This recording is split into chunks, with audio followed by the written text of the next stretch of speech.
Bon matin et bienvenue à votre café matinal. Nous sommes aujourd'hui dans Jean chapitre 13 et notre thème c'est les 8 D, la lettre D, les 8 D de votre destinée en Dieu.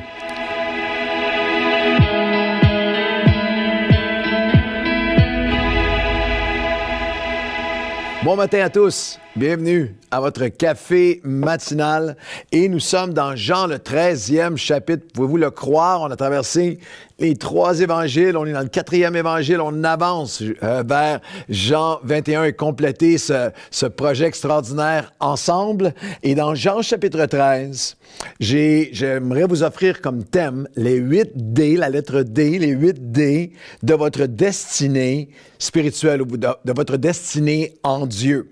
Jésus est l'ultime modèle d'accomplissement de sa destinée éternelle qui a en retour affecté et permis notre destinée de vie abondante sur cette terre, sauvée, pardonnée et de vie éternelle.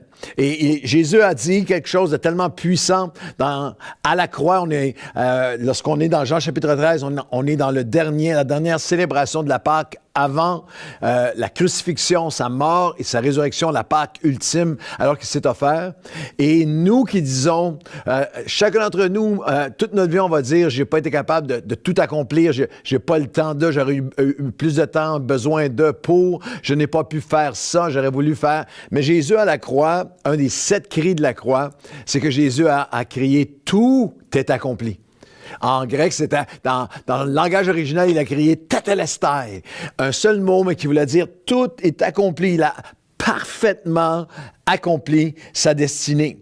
Par sa vie, par son message, son enseignement, sa mort, sa résurrection et par son Église sur la terre, Jésus a parfaitement accompli sa destinée éternelle. Et il nous donne dans ce dernier repas, ce dernier événement du dernier repas, de la dernière Pâque, le repas de la Pâque qu'ils ont pris ensemble, Jésus et ses disciples, juste avant le tourbillon vers la croix et vers la mort et la résurrection. Il nous donne 8 D.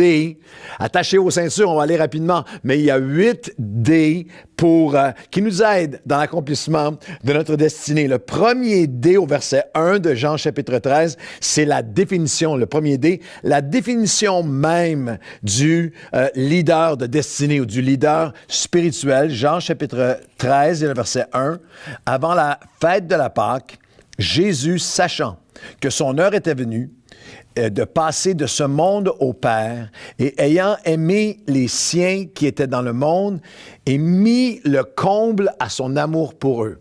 Ayant aimé les siens qui étaient dans le monde, et mis le comble à son amour pour eux. L'amour est l'essence, le fondement, c'est la définition même le fondement de l'accomplissement de nos destinées en Dieu. Vous pouvez accomplir une destinée financière, une destinée de carrière, une destinée dans différents domaines de vos vies, ultimement sans amour. Ça sera une bien triste destinée, mais la destinée en Dieu, l'accomplissement du royaume de Dieu dans nos vies repose sur l'amour. Impossible sans... Tout repose sur l'amour. Et c'est dans cette conversation était de Jésus avec ses disciples. À ce moment, alors qu'il s'apprête à tout accomplir, j'ai mis le comble à mon amour. C'est Dieu a tant aimé qu'il a donné son Fils. Et Jésus a donné sa vie par amour. Dieu a tant aimé qu'il a donné. Il y a une autre conversation dans Matthieu chapitre 22, les versets 34 à 40, qui est très révélatrice à cet égard. Les pharisiens ayant appris qu'ils avaient réduit au silence les Sadducéens, débat théologiques et religieux, se rassemblèrent et l'un d'eux, docteur de la loi. Les docteurs de la loi à l'époque avaient mémorisé, appris et étudié tous les commandements de Dieu. Et pour vous donner une idée, il y avait plus de 600 commandements et chacun des commandements pouvait avoir jusqu'à 10 applications et dérivatifs. C'est fou. Il y a certains commentateurs qui disent que le docteur de la loi de l'époque avait mémorisé jusqu'à 6000 commandements.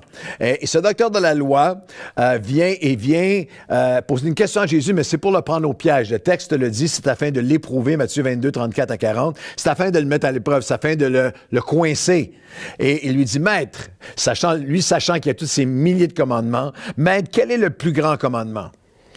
Quel est le plus grand commandement de la loi? Jésus lui répondit, tu aimeras le Seigneur ton Dieu de tout ton cœur, toute ton âme et toute ta pensée. C'est le premier, c'est le plus grand commandement. Et voici le second, qui lui est semblable, tu aimeras ton prochain comme toi-même. De ces deux commandements, c'était révolutionnaire ce que Jésus annonçait, de ces deux commandements dépendent toute la loi et les prophètes. Et ça, c'est extrêmement important pour toi et pour moi aujourd'hui. Dans quelle que soit la saison de nos vies ou l'accomplissement de notre destinée, ça doit reposer sur l'amour. Sans l'apôtre Paul, lui aussi, docteur de la loi, dira après sa conversion, si je n'ai pas l'amour, je ne suis rien. L'amour pour Dieu, l'amour pour mon prochain, l'amour pour sa parole, l'amour pour sa présence, l'amour pour son pardon, l'amour pour ses principes, l'amour pour ses commandements. Alors voici la première phrase. Les 8 D de notre destinée. Le premier D, la définition même, c'est l'amour. Et voici une première phrase de leadership. La mesure d'amour déterminera la mesure d'accomplissement. La mesure d'amour dans ta vie déterminera la mesure d'accomplissement. L'amour de Dieu est répandu dans nos cœurs par le Saint-Esprit. Quelle était la dernière fois où tu as prié, Seigneur? Esprit Saint, Dieu le Père, Dieu le Fils, Dieu le Saint-Esprit, viens me remplir à nouveau d'amour, de ton agapé dans ma vie. Premier D, la définition même. Le deuxième D, le discernement nécessaire. Le deuxième D, c'est le discernement du diable lui-même sous une forme très particulière dans Jean 13, verset 2. On continue le texte. Pendant le souper, lorsque le diable avait déjà inspiré au cœur de Judas Iscariote, fils de Simon, le dessein, le plan, la pensée, la mentalité, le dessein de le livrer. C'est assez saisissant. Le diable qui inspire, qui souffle, c'est le mot qui est là, qui souffle cette notion, cette pensée, cette mentalité à Judas Iscariote de livrer Jésus, de vendre Jésus, de le trahir, d'aller chercher un profit au nom de Dieu.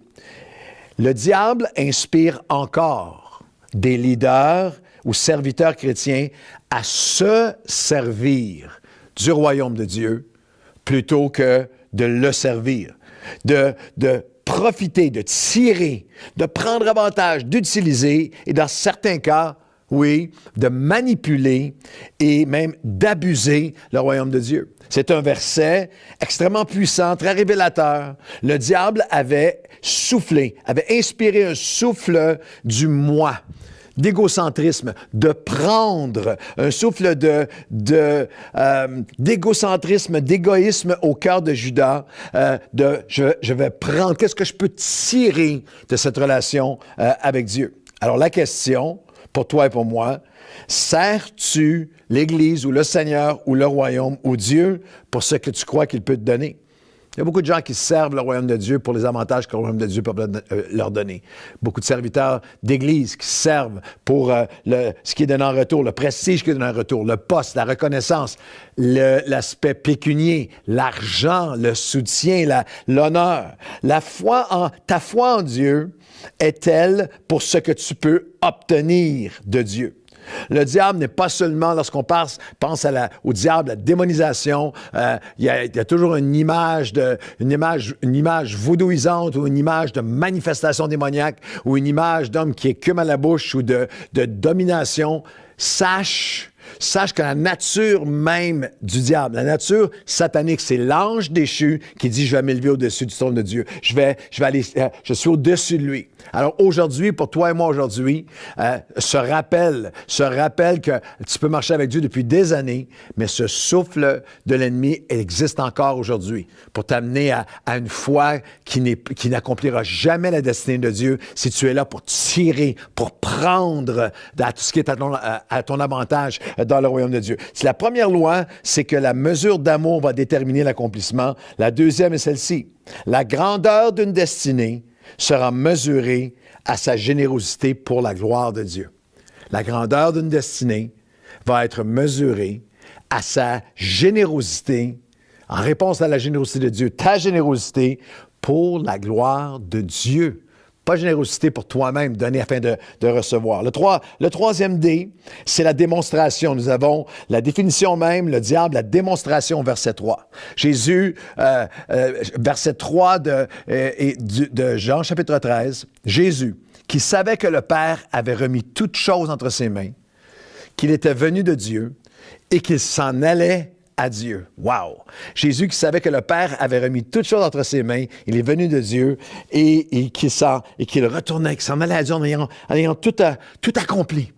Wow! Quelle position! À ce moment-ci, c'est une déclaration, c'est un positionnement de toute puissance, de souveraineté. Jésus, tout lui a été remis, toute autorité. Il savait que le Père lui a été remis. Ça, c'est le verset 3. Alors, j'ai le goût de te poser la question. Quel aurait été ton verset 4? Lorsqu'on regarde ça, Jésus est dans à ce moment-ci, c'est un moment de rappel et de présentation d'autorité suprême. Tout a été mis entre ses mains. Qu'est-ce qui devrait suivre? Le tonnerre, les éclairs, Jésus s'élève devant eux dans un nuage de pyrotechnique. Est-ce qu'il y a une voix du ciel qui se met à tonner? Est-ce qu'il y a des multitudes d'anges qui se mettent à faire un standing ovation qui fait trembler la terre? Il est dans une position de pouvoir absolu. Verset 4, il se leva de table, ôta ses vêtements et prit un linge dont il se saignit. Il prend un linge comme un serviteur, comme un esclave le fait. Ensuite, il versa de l'eau dans un bassin et se mit à laver les pieds des disciples et à les essuyer avec le linge dont il avait été saint. Wow! Jésus qui a toute autorité prend la forme d'un serviteur, d'un doulos. Bien sûr, vous comprenez. Vous comprenez qu'à l'époque, la majorité des chaussures étaient des sandales ouvertes sur les routes poussiéreuses. Il n'y a pas des douches à tous les jours, il n'y a pas tout ça. Alors, lorsque les gens entraient dans les maisons, c'était le rôle, c'était la tâche du serviteur. Et vraiment, le mot doulos, serviteur à l'époque, c'était pas un serviteur même, c'était pas un butler dans un hôtel, c'était un esclave. Et le serviteur, c'était le plus bas du totem, c'était le plus bas de la hiérarchie sociale, mais tu étais le serviteur. Et parmi les serviteurs, il y avait le serviteur laveur de pieds. Alors, c'était la courtoisie la plus élémentaire lorsque tu entrais dans une maison, il y a un serviteur qui te lavait les pieds. Et Jésus qui a reçu tout pouvoir devant ses disciples, son dernier repas avec lui, ils ont vu son autorité se manifester, ils ont vu tout ça. Et là, j'ai tout pouvoir et qui m'a été donné de la part du Père, je suis venu de lui, je retourne à lui. Il prend une serviette et il prend la forme d'un serviteur, se met à un modèle d'humilité et de service. Alors, l'amour déterminera l'accomplissement de ta destinée. La grandeur d'une destinée sera mesurée par ta générosité pour la gloire de Dieu. Et voici la troisième loi. Le surnaturel se déploie dans le sacrifice. Dans le serviteur, dans l'humilité. La hauteur se déploie dans l'humilité. La hauteur se déploie dans l'humilité. Le quatrième et le cinquième D, après la définition, le diable, la démonstration par Jésus si magnifique, ce que j'appelle le dominant dérangé, le quatrième et le cinquième D, au verset 6. Alors qu'il leur lave les pieds, il vint donc à Simon-Pierre et Pierre lui dit, « Toi, Seigneur, Pierre est un dominant dérangé. Toi, Seigneur, tu me laves les pieds. » Jésus lui répondit, « Ce que je fais, tu ne le comprendras pas maintenant, mais tu le comprendras bientôt. » Pierre lui dit, « Non, jamais tu ne me laveras les pieds. » Jésus lui répondit, « Si je ne te lave pas, tu n'auras pas part avec moi. » Simon-Pierre lui dit, « Alors, Seigneur, non seulement les pieds, mais encore les mains et la tête. » L'apôtre Pierre avait le chic pour les grandes déclarations fracassantes, mais avait besoin de transformation à l'intérieur. Jésus lui dit, « Ce que je fais, tu ne le comprends pas. » L'apôtre Pierre croit que le leadership, c'est de monter en grade de plus en plus afin d'atteindre un rang où je me sers et on me sert, où je suis servi.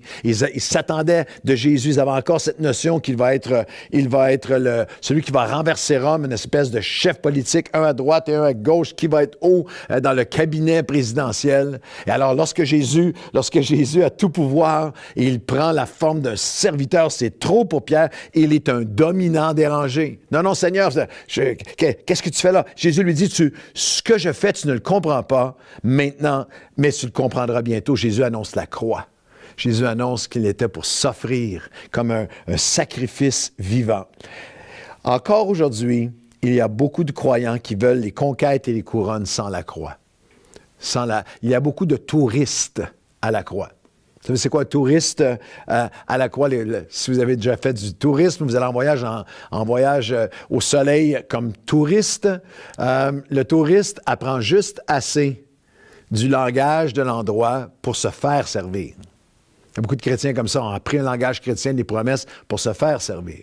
Le touriste ne veut pas voir l'envers du décor. Je veux voir les plus beaux endroits de la plage, je veux pas voir l'envers du décor. Il y a des touristes à la croix qui veulent les promesses et les bénédictions, mais ne veulent pas ce cœur de serviteur, cet accomplissement dans le service. Le touriste garde son passeport en poche en tout temps. Il est là, mais il n'a aucune intention de rester. Et s'il y a quelques difficultés, je suis seulement de passage. Il y a des gens qui sont des touristes à la croix. Ils viennent à la croix seulement lorsque ça va mal pour aller chercher quelque chose de Dieu. Beaucoup ne réalisent pas que ce sont les insécures qui ne veulent pas servir. C'est très, très intéressant. Jésus a lavé les pieds de ses disciples, sa position, sa relation avec le Père au ciel faisait de lui l'ultime serviteur. Il a toute autorité, il est tellement élevé.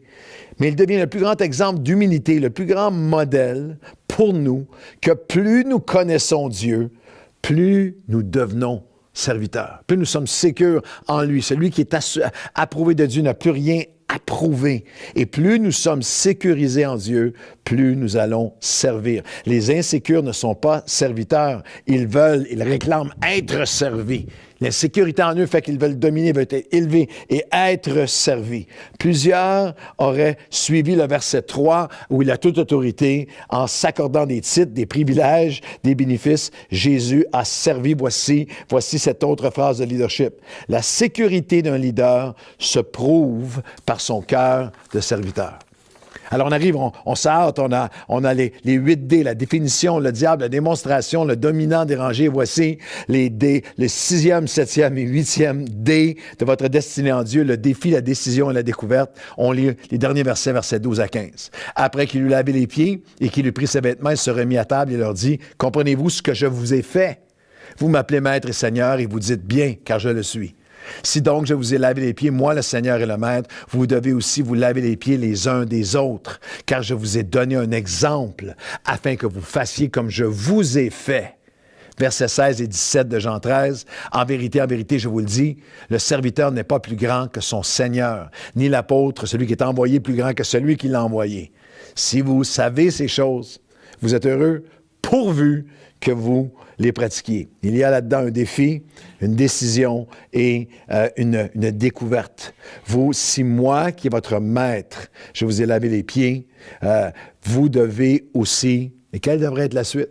Dans notre nature humaine, la notion serait, si moi, qui suis votre maître, je vous ai lavé les pieds, notre première pensée humaine, c'est, en retour, vous devriez me laver les pieds.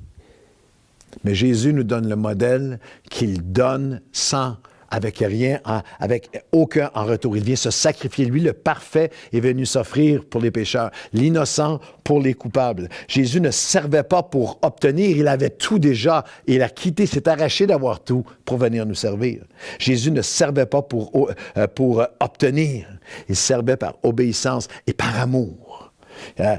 Sans quoi que ce soit, demandant quoi que ce soit en retour. Et toi, s'il n'y a pas de... Et toi et moi, s'il n'y a pas de reconnaissance, s'il n'y a pas de rémunération, s'il n'y a pas d'honneur, s'il n'y a pas d'élévation, est-ce que tu sers? Est-ce que tu sers quand même? Est-ce que tu es là pour tirer ce que tu peux? Est-ce que tu es conditionnel dans ton cœur de service? Le défi lancé par le Seigneur, vous ne pouvez pas être plus grand que le Maître. Si c'est l'appel maintenant, j'ai fait cela pour vous donner cet exemple. Vous devez maintenant vous laver les pieds les uns des autres.